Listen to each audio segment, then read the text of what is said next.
अंत में राजा बलि ने हाथ जोड़ करके कहा, भगवान अभी तो आपने मेरी संपत्ति का माफ किया है, अभी ये संपत्ति लाना आपके सामने खड़ा है, इसलिए पदम तृतीयम गुरु इतने में अपना तीसरा पद मेरे माथे पर रख दीजिए। भगवान ने मनोरथों पर पूर्ण किया। भगवान ने कहा, देखो दैत्यराज, ये अमरावती देवताओं को प्रदान करो, तुम श्रुतन लोक में जाओ, हम तुमको इसी स्वरूप में वहीं दर्शन देंगे, तुम्हारी रक्षा करेंगे। रक्षसे सर्वतो त्वां शानुकं सपरिच्छदं सदा सन्निधं वीरदत्तमां रक्षसे भवान्।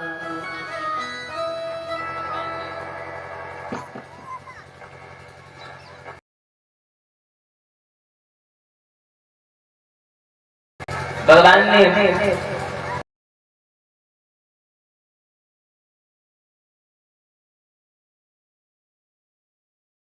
राजा बलि को श्रुतन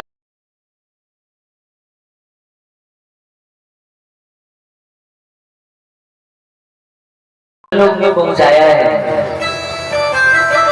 और भगवान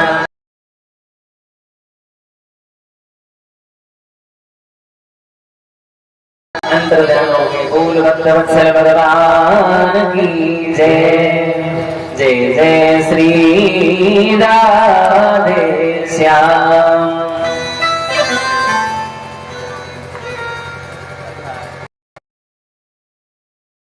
आगे यमन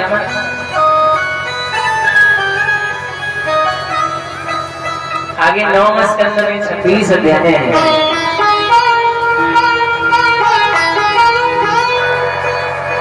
जिनके प्रारंभिक 13 अध्यायों में सूर्यवंश का वर्णन है, जिसमें आए राम। सूर्यवंश के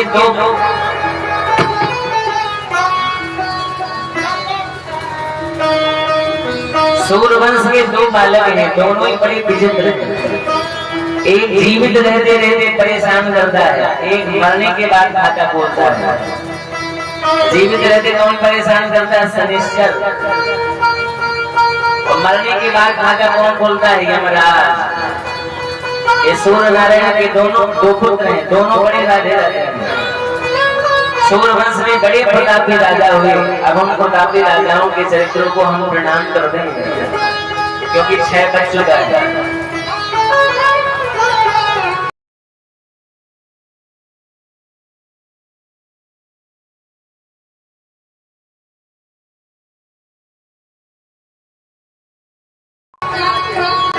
सूर्यवंश में बड़े प्रतापी राजा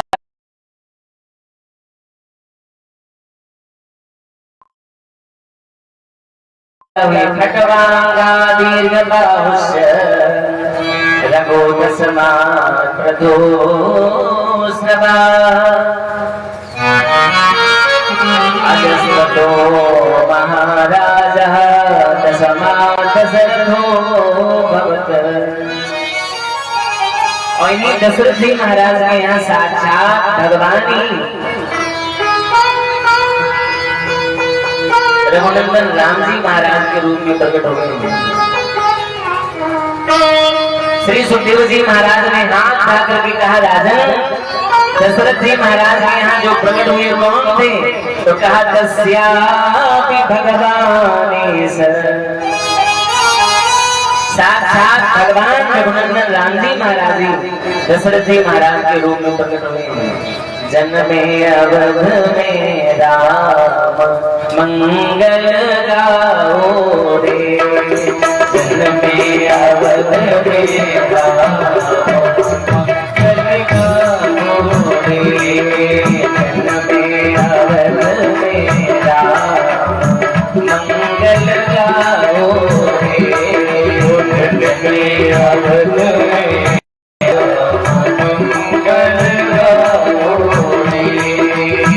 मंगल गाओ रे, खुशियाँ मनाओ, मंगल गाओ रे, खुशियाँ मनाओ, जन्मे अवध में राम मंगल गाओ रे, जन्मे अवध में राम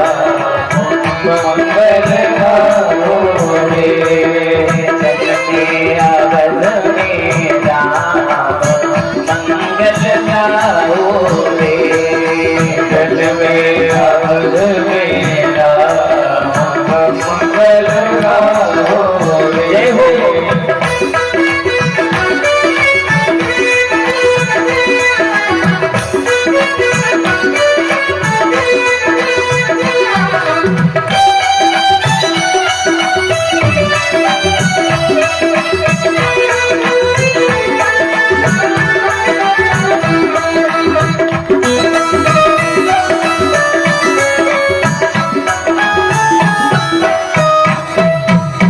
कौशल्या रानी को सब दो बढ़ाई, कौशल्या रानी को कभी सुबह आई, आई रे आई गणेश बोले आई। के चलो रघुनाथ संग मेरे आओ रे। बोलिए राजा रामचंद्र भगवान की जय। जय जय श्री राधे श्याम। श्री सुखदेव जी महाराज ने एक श्लोक में भी रामकथा गाई है और 2 अध्यायों में बड़ी सुंदर रामकथा है। और अब 6 बनकर के 5 मिनट हो रहा है। धीरे धीरे लोगों को समय के अनुरूप प्रस्थान भी प्राप्त हो गया है, इसलिए थोड़े वहां सब काम हो जाएगा। 2 मिनट बाद और 6-5 हो जाएगा। 10 मिनट और सुना ले, 2 मिनट में पूरा भी कर सकते हैं। थोड़ी देर बाद और माता जी बैठ जाओ, हम 2 मिनट में कथा भी पूरी कर देंगे और हमें लगता है 5 मिनट और कथा वैसा हो जाएगा और चलना पड़ेगा।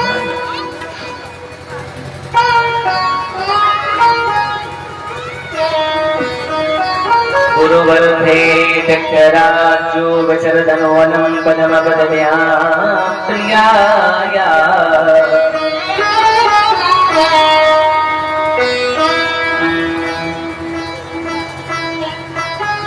गुरुवर थे टकराजो वचरदन वनम पदम पदव्या प्रियाया। पांस परसा क्षमाभ्याम रजत पथरुजो यो हरीन्द्रानुजाभ्याम। तैरूर्व्या छूर्पणज्ञा श्रीविरहरुषारोपजभ्रूविजम्ब। त्रस्ताब्धिबद्धसेतु कलदवदाना कौशलेन्द्रोवता। गुरुवन्धे राजा जिन प्रभुओं ने अपने गुरु के लिए गुरु पदवाच्य पिता भी होता है, इसलिए सुखदेव जी कह रहे हैं गुरु बंधे मित्रराज्यो। जिन प्रभुओं ने अपने माता पिता के सत्य की रक्षा के लिए अयोध्या जैसी राजलक्ष्मी का त्याग कर दिया। एक श्लोकी रामायण आप सबने सुनी होगी। आदौ राम तपोवनादिगमनम् हत्वा मृगं कांचनम्। जिन्होंने श्लोक लिखा है वो हमको मिलते तो हम उनसे पूछते कि महाराज राम जी की लीला कहाँ है। सीधे वनगमन, आदौ राम तपोवनादिगमनम्। तो हमें लगता है कि वो उत्तर देते हुए यही कहते कि हमने भागवत पढ़ी है। श्री सुखदेव जी महाराज प्रारंभ में ही भगवान का स्तवन करते हुए कह रहे हैं गुरुवर थे टकराजो। सीधे वनगमन, जो भगवान अपने माता पिता के सत्य की रक्षा के लिए, बचनों के सत्य की रक्षा के लिए अयोध्या जैसी राजलक्ष्मी का त्याग करके जंगल चले गए। मस्जिद पथरुजा हमारा की जो पीड़ा है उसे हनुमान जी महाराज और लखनलाल जी महाराज दूर कर गए हैं। भगवान ने पंचवटी में जाकर के पर्णकुटी बनाई, शूर्पण खाई।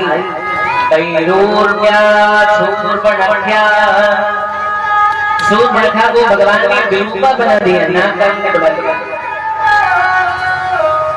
इसने जाकर के खरदूषण को समाचार दिया। खरदूषण 14,000 सैनिकों को लेकर के आया है, पर भगवान ने जगने चतुर्दश सहस्रम पारणीय 14,000 सैनिकों को भगवान ने मार डाला। इसलिए जाकर के रावण को समाचार दिया। रावण ने कहा यदि राम ने मेरी प्रतिष्ठा पर प्रहार किया है, नाग को प्रतिष्ठा का स्वरूप माना जाता है, तो मैं भी इसकी प्रतिष्ठा पर प्रहार करूंगा। छद्मवेश धारण करके आया और जनकनंदी जानकी जी का हरण करके ले गया। भगवान ने इतना क्रोध किया कि संपूर्ण समुद्र का जल खोलने लग गया।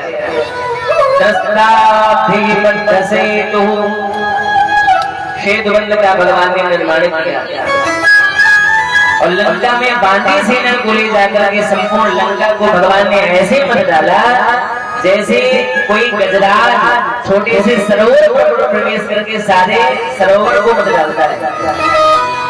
जी कहते सामा नरेंद्र बल रुद्ध विहार गोष्ठ श्री द्वार गोपुरुषदो बल भी विटंका निर्भज्यमान सनद्धदैव कुंभ श्रृंगाटका गजकुले हृदयीव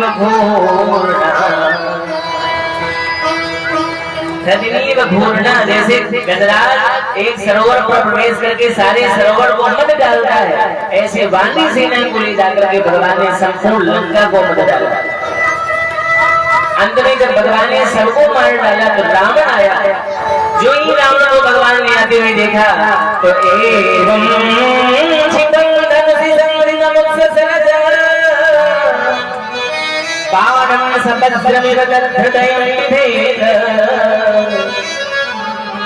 जो ही रावण को आता हुआ भगवान ने देखा, भगवान ने आकर्ण पर्यंत बाण खींचा।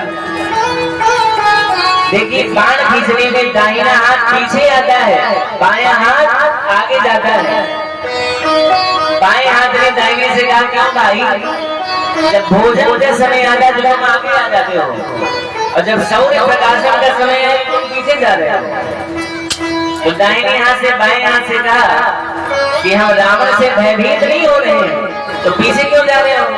बोले मैं भगवान के कान में जाकर के पूछना चाहता हूँ इस रावण के 10 से एक साथ उड़ाना है, एक एक करके उड़ाना है।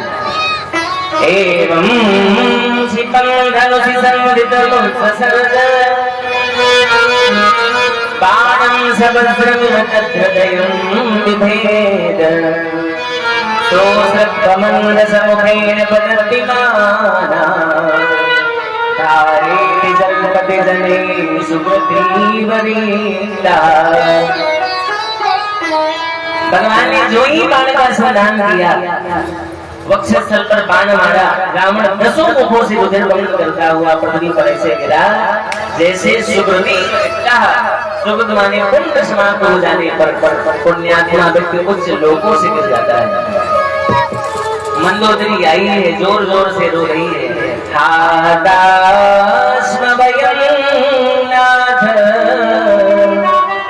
लोग रावण रावण, हे भगवान आप लोगों को रुलाने के कारण रावण कहलाते थे और आज आपके कारण आज हमको रोना पड़ रहा है। भगवान आपको संसार में कोई मार नहीं सकता था, पर आप काम के अधीन हो गए, आपने जानने की बात नहीं मानी, इसलिए आज नैवं वेद महाभाग भवान काम वसंगता। और भगवान शरीर को घी धार का भोजन बना दिया, आत्मा को नरक करने के लिए तैयार कर दिया। देहा ततोयं विद्धीनाम आत्मा नरकहे तवे। भगवान ने विभीषण जी के द्वारा रावण का अंतिम संस्कार कराया और इसके बाद भगवान ने जानकी जी को बुलवाया है, विमान पर बैठाया। सारे वानर वालों को भगवान ने विमान पर बैठाया और इसके बाद गोस्वामी जी की पंक्ति याद करी। चलत विमान दुलाहर होई, चलत विमान दुलाहर होई, जय रघुवीर कहत सब कोई, जय रघुवीर कहत सब कोई, चलत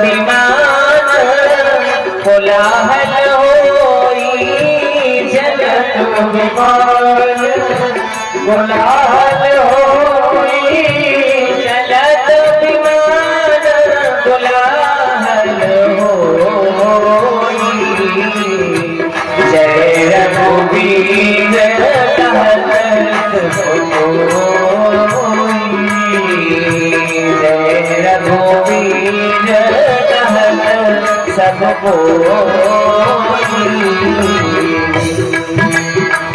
भगवान अवध में पहुंचे, सारी प्रजा ने भगवान का स्वागत किया है। और एक समय वो भी आया कि जब भगवान का विमान अयोध्या की पावन भूमि पर उतरा है, भरत जी महाराज ने जो ही विमान को आया हुआ देखा तो प्राग प्राग पूनम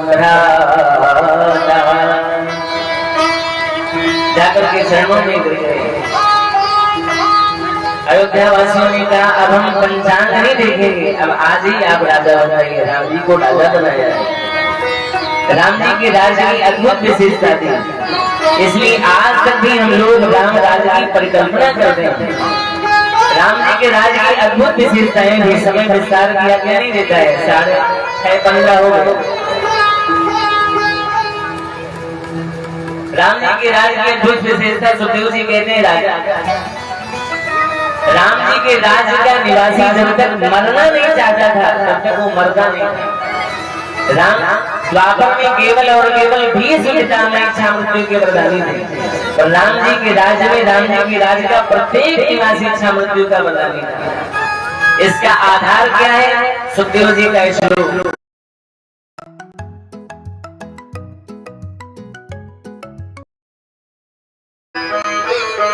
रामे राम